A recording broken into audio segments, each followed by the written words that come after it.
Hello प्यारे विद्यार्थियों, आज हम करने जा रहे हैं ध्रुव स्वामी नाटक से जुड़ा हुआ एक अन्य महत्वपूर्ण प्रश्न। प्रश्न इस प्रकार से आ सकता है, ध्रुव स्वामी नाटक के आधार पर चंद्रगुप्त का चरित्र चित्रण कीजिए, अथवा ध्रुव स्वामी नाटक के आधार पर चंद्रगुप्त के चरित्र की प्रमुख विशेषताओं का उल्लेख कीजिए। आइए इस पर विचार करते हैं। चंद्रगुप्त जयशंकर प्रसाद द्वारा चित्रित एक अमर पात्र है। यह इतिहास प्रसिद्ध पात्र है।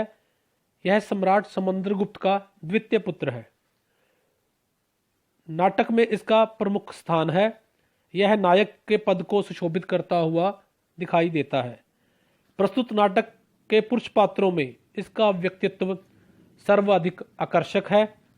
यह धीर, वीर, साहसी, त्यागशील, उदार एवं राष्ट्रभक्त पात्र है। इन्हीं गुणों के कारण इसे राज्य का उत्तराधिकारी भी घोषित किया जाता है।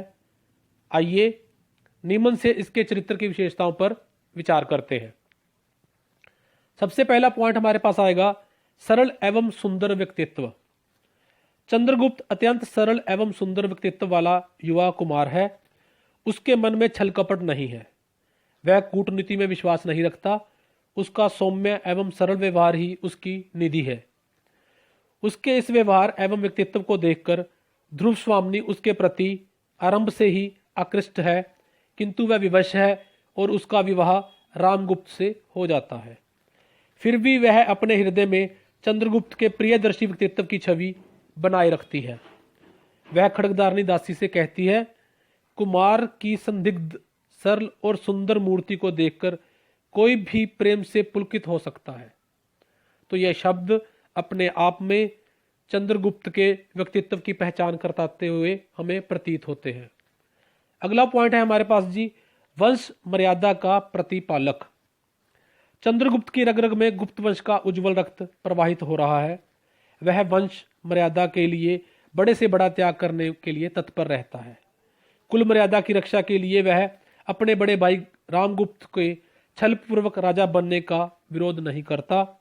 वह अपनी विनीतता और उदारता से अपने पिता द्वारा प्राप्त अधिकार को स्वेच्छा से त्याग देता है। वह बड़े भाई रामगुप्त से कलह नहीं चाहता। रामगुप्त व्यर्थ ही उस पर संदेह करता है और उससे डरता रहता है। विजयी होने के बाद भी वह अपने अधिकार प्राप्त करने के लिए उदासीन रहता है। वह ध्रुव स्वामी को आत्महत्या करने से रोकता है तथा सिंह की सी गर्जना करता हुआ कहता है, यह नहीं हो सकता महादेवी। जिस मर्यादा के लिए, जिस महत्व को स्थिर रखने के लिए मैंने राजदंड ग्रहण न करके अपना मिला हुआ अधिकार छोड़ दिया, उसका यह अपमान मैंने जीवित रहते आर्य समुद्रगुप्त के स्वर्गीय गर्व को इस तरह पददलित न होने पड़ेगा। नंबर 3 है जी, राष्ट्राभिमानी युवक। चंद्रगुप्त में कुल मर्यादा रक्षा और राष्ट्र गौरव की रक्षा का भाव सर्वाधिक विद्यमान है। वह राष्ट्र गौरव को बचाने के लिए अपनी जान की बाजी लगाने के लिए सदैव तैयार रहता है। वह शकराज की संधि की रखी हुई शर्तों को सुनकर तिलमिला उठता है।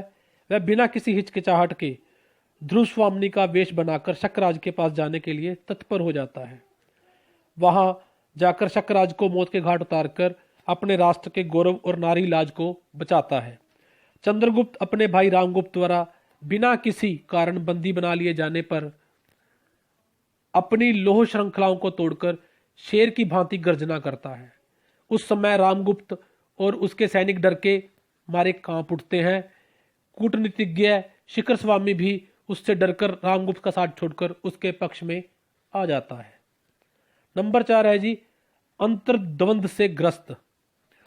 कुमार चंद्रगुप्त को विपरीत परिस्थितियों में जीने के लिए विवश होना पड़ता है। वह मन ही मन ध्रुव स्वामी से प्रेम करता है, किंतु रामगुप्त बलपूर्वक उससे विवाह कर लेता है। उसके अधिकार भी उससे छीन लिए जाते हैं, किंतु चंद्रगुप्त भी सजीव मानव है, अतः वह अंतर्द्वंद से युक्त होकर अपने वास्तविक रूप में सामने आता है।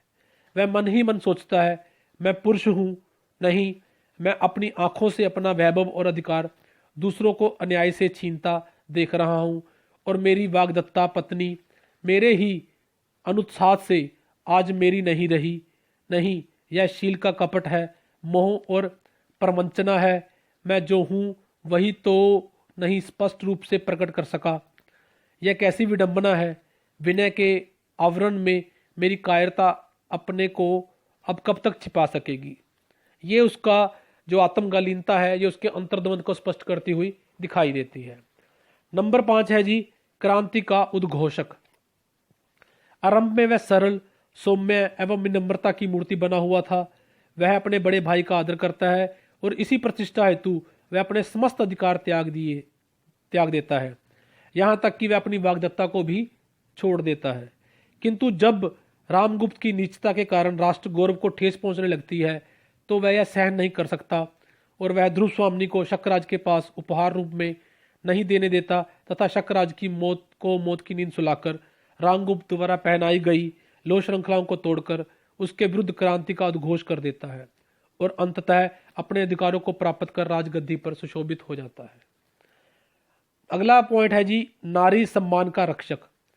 चंद्रगुप्त के मन में नारी जाति के सम्मान की भावना भरी हुई है।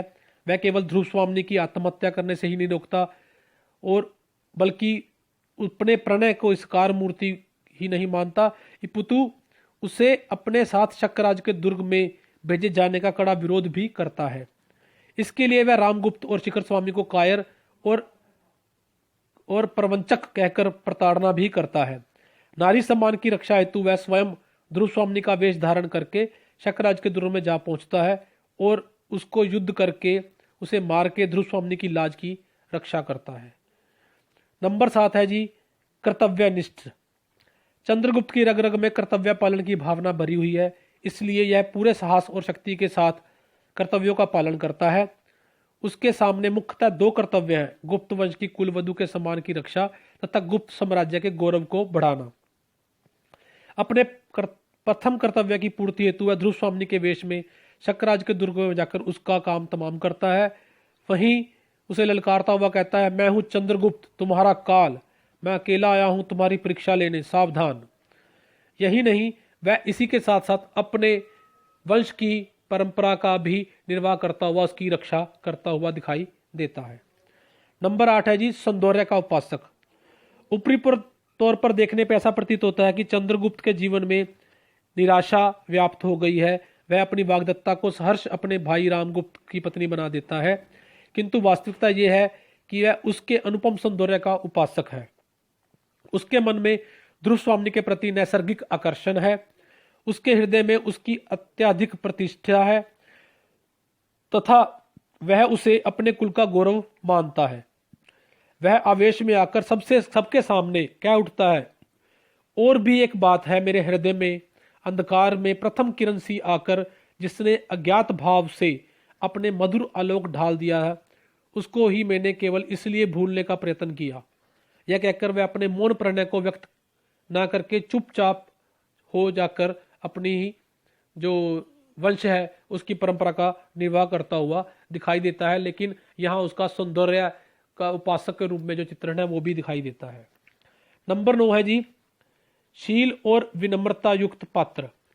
ध्रुव स्वामी नाटक में लेखक ने चंद्रगुप्त को आरंभ से ही शील और विनम्रता का अनन्य उपासक दिखाया है। सदाचार उसके चरित्र का अभिन्न अंग है तथा बड़ों के प्रति विनम्रता दिखाना उसका व्यवहार है।